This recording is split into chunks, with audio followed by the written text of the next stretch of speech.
আসসালামু আলাইকুম দেশবাসী, বিশেষ করে আমরা যারা প্রবাসী আরব আমিরাতে আছে আমাদের জন্য সবাই দোয়া করবেন।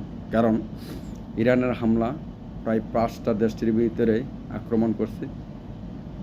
তো আক্রমণ করছে কিন্তু আমাদের মুসলমানদের উপর আক্রমণ করে নাই, কিন্তু তাদের ভুল ত্রুটির কারণে এই দেশগুলোতে আক্রমণ করছে। তো সবাই দোয়া করবেন আমরা যারা প্রবাসী আসছে আল্লাহ যেন আমাদেরকে নিরাপদে রাখে, আমরা যেমন নিরাপদে থাকতে পারি।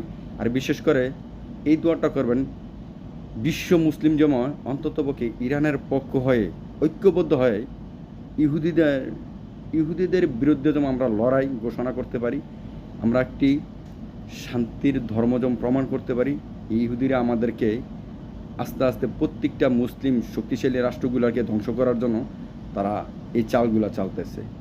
তাই সবাই দোয়া করবেন যেমন আমাদের মুসলিমরা ঐক্যবদ্ধ হয়ে দল মত নির্বিশেষে যেমন ঐক্যবদ্ধ হয়ে একত্র হয়ে ইহুদিদের বিরুদ্ধে যুদ্ধ ঘোষণা করে যেমন আমরা একটা যুদ্ধের পতাকা উড়াতে পারি, এই শান্তির ধর্মের পতাকা উড়াতে পারি। আজ এই ইহুদিরা আমাদের বিশ্বর মুসলিমকে এক এক করে ধ্বংস করে নেবে। আমরা এখনও ঘুমিয়ে আছি জাতি, আমরা মুসলিম জাতি এখনও ঘুমিয়ে আছি। আমাদের জন্য দোয়া করবেন এই মুসলিম জাতিরা যেমন ঐক্যবদ্ধ হয়ে ইহুদিদেরকে প্রমাণ করে দিতে পারে যে এক ভাইকে আঘাত করলে আর এক ভাই কখনো ছাড়বে না। সেই দোয়াটা করবেন। সবাই ভালো থাকুন, সুস্থ থাকুন।